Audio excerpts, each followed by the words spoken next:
মন্তর গনার দিন ফুরাইয়ে যায় আইকে যাবি সাধু বাবা রানী না ওই দেখ সাধু রয়ানি নাই গেলে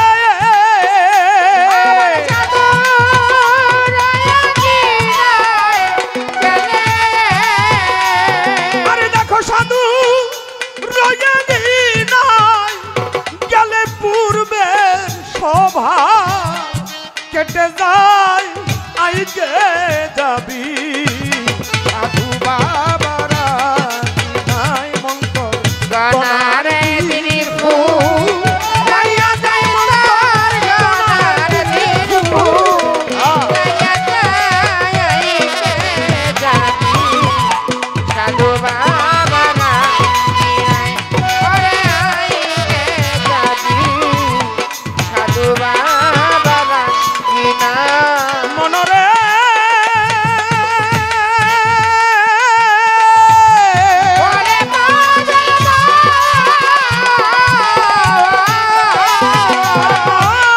দেখো না কু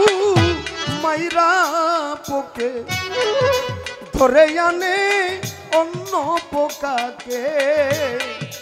ধরে আনে তা আপনার বাসায় মনরে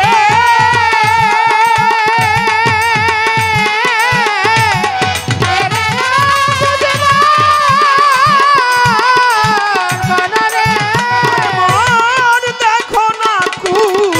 মাইরা পোকে ধরে আনে অন্য পোকাকে ধরে আনে তা আপনার বাসা আরে তার বাসায় যতন করে নিজের রং ধরাইয়া দেয় তারে বাসায় রে যতন করে নিজের রঙে তারে বাসায় যতন করে নিজের রং ধরাইয়া দেয় আইতে যাবি সাধু বাবা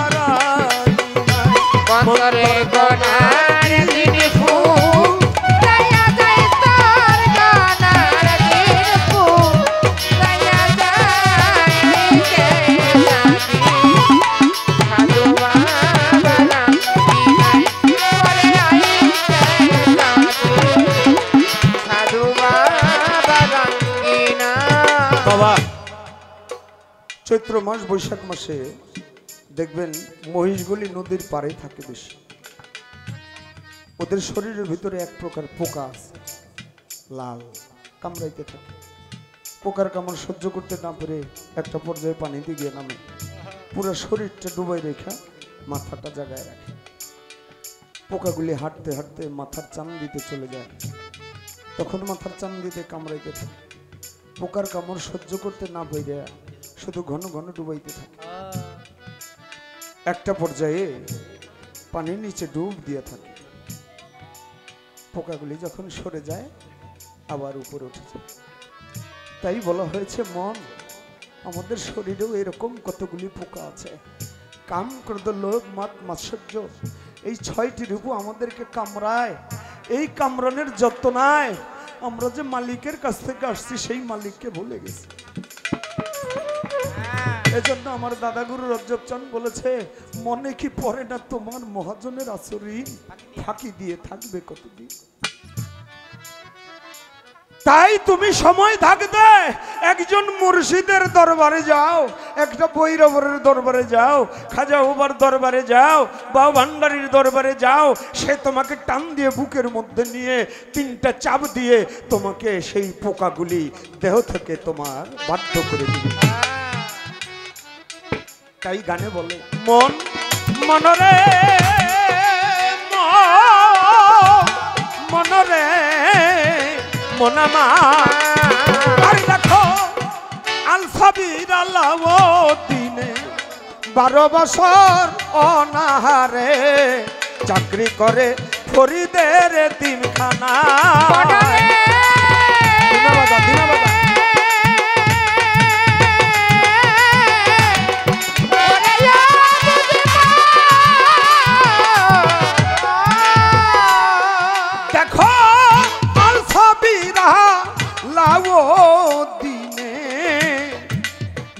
বছর অনাহারে চাকরি করে ওই ফরিদের তিনখানা ও তার ভজন গুণে শেখ ফরিদে আউলিয়া বা নাইয়া নেই ও তার ভজন গুণে শেখ ফরিদে আউলিয়া বা নাইয়া নেই ও তার ভজন গুণে শেখ ফরিদে আউলিয়া বা নাইয়া নেই আইকে যাবি সাধু বাবার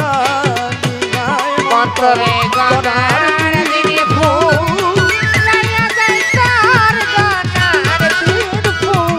লাইয়া যায় যাবি সাধু বাবা পরে আইতে যাবি সাধু বাবা আমি প্রায় 40 বারের উপরে আজমিরে গিয়েছি আপনাদের দোয়ায়, কিন্তু একটা বারও আল সাবির আলাউদ্দিন বাবার দরবারে সাবের পাক দরবার শরীফে যাইতে পারিনি। এখান থেকে নিয়ত করে যাই, কিন্তু ওখানে গেলে আর হয় না কেন যেন। এই আল সাবির আলাউদ্দিন বয়স যখন 7 দিন তার বাবা মারা যায়, তার মা শেখ ফরিদের কাছে গিয়ে বলে, ভাই তুই তো আমার মায়ের পেটের ভাই,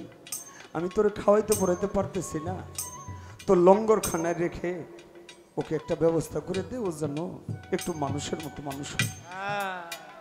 আলাউদ্দিনকে ডেকে শেখ ফরিদ বলে, মামা বাজান, আমার এই লঙ্গরখানায় যত ভক্ত আসে গান মেহমান আসবে তাদের খাওয়ানোর দায়িত্বটা তোমারে দিয়ে দিলাম, তুমি তো আজকের থেকে তাদের খাওয়াইবা। ছোট থেকে আস্তে আস্তে বড় হয়ে গেছে, 1 যুগ 12 বছর চলে গেছে। গর্ভধারিণী মা 12 বছর পরে আসছে, আমার বাচ্চা ধন কেমন আছে একটু দেখে আস। শেখ ফরিদ, ভাই আমার ধন কেমন আছে, আমার বাজান কেমন আছে? 1 যুগ 12 বছর হয়ে গেল বই না, আমিও তো দেখি না, চল 2 ভাই বোনে দেখি। দরজার সামনে গিয়ে ডাক দিছে, আলাউদ্দিন বাবা একটু বাইরে আসো, তোমার মা আসছে তোমাকে একটু দেখার জন্য। ঘরের ভিতর থেকে খালি গায়ে ছিল, একটা গামছা কান্দে দিয়া বাইরে দরজার সামনে দাঁড়াইছে। মা দেখে বলে, এটা কাকে ডাক দিলা? শেখ ফরিদ বলে, তোমার ছেলে। বলে, না আমার এটা ছেলে হইতে পারে না, আমার ছেলে আমি দিছি তোমার কাছে, আমি খাওয়াইতে পড়াইতে পারি না, হৃষ্টপুষ্ট হবে। যারে ডাক দিছে তার তো হাড্ডিগুলি সব গোনা যায়, পাজরের হাড়গুলি সব দেখা যায়, এটা কেমন করলা? শেখ ফরিদ ডাক দিয়ে বলে, বাবা আলাউদ্দিন তোমার এই হাল কেন বাবা? তুমি 12 বছর কিছু খাও নাই, তুমি কি না খেয়েছিলা? ভক্তি দিয়ে ফিরা আলাউদ্দিন কয়, মামা 12 বছর আগে আপনি যখন আমার এই জায়গায় ডিউটি দিছিলেন তখন আমারে বলছিলেন তুমি শুধু লঙ্গরখানা সবরে খাওয়াইবা। মামা সেদিন তো আপনি আমারে খাইতে বলেন নাই, আমি ওই কথাটা মান্য করাতে 1 যুগ 12 বছর মামা আমি কাটাই দিছি, 1 যুগ 12 বছর আমি কিছুই খাই নাই। আহা টান দিয়ে বুকের মধ্যে নিছে, মামা তোর মতো ভক্ত যার হয় তার আর কিছু লাগে না রে বাবা। আমার একটা কথার উপরে তুই 1 যুগ 12 বছর কাটাই দিছাস, কিছুই খাস নাই? কই না মামা আমি কিছুই খাই নাই, তবে একটা জিনিস খাইছি। কি খাইছস? কই আমি আমার মুর্শিদের নামের সুধা খাইছি, আমি আমার বৈরবরের নামের সুধা খাইছি, আমি আমার গুরু মুর্শিদের প্রেম সুধা খাইছি, এছাড়া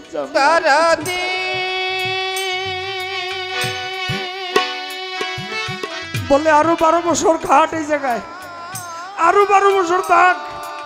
দেখি তোর মুর্শিদ তোকে কিছু করে কিনা।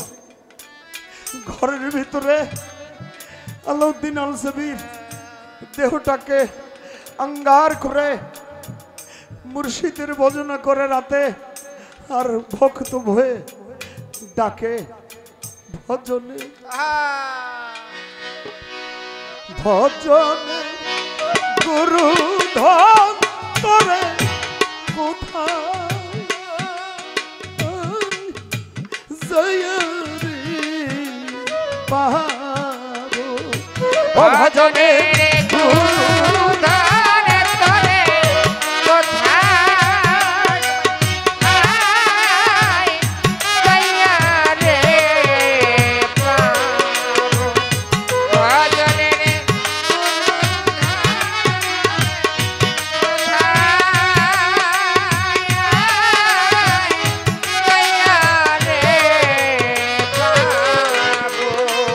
আরে তুমি আমার কেন সাইরা গেলা দয়াল মাইনা দিলা দেখা আয়ো রে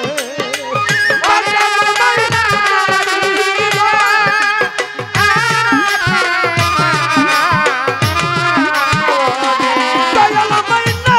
দিলা দেখা আয়ো রে ভজনের মুর্শিদ জান তোরে কোথায় যাইয়া রে পাবো ও ভজনে গুরু ধনে তরে কোথায় দয়া রে পাবো ভজনে চরণ তরে কোথায় দয়া রে পাবো পাবো পাবো বইলা রে দয়াল যা আয়া বাজান আমার এই না জনম রে গেল আরে আমি পাবো পাবো বইলা রে দয়াল যা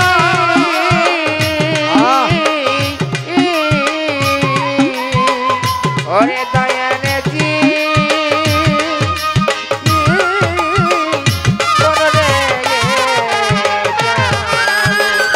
আরে তুমি মিলাইয়া চাঁদ দেরো মেলা রে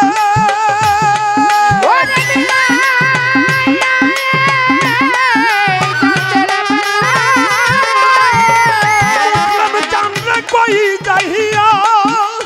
আলু আইলা রে ও দয়াল চাঁদ কই যাইয়া আলু আইলা রে ভজনে গুরু ধনে তরে কোথায় দয়া রে ভজনে মুর্শিদ জানে তরে কোথায় দয়া রে পাবো কোথায় গেলে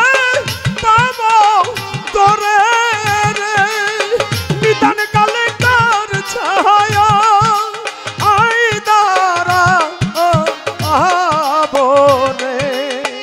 ভজনে মুর্শিদ জান তোরে কোথায় যাইয়া রে পাবো ও ভজনের মুসলিম উদ্দিন বাজান আমি তোরে কোথায় যাইয়া রে পাবো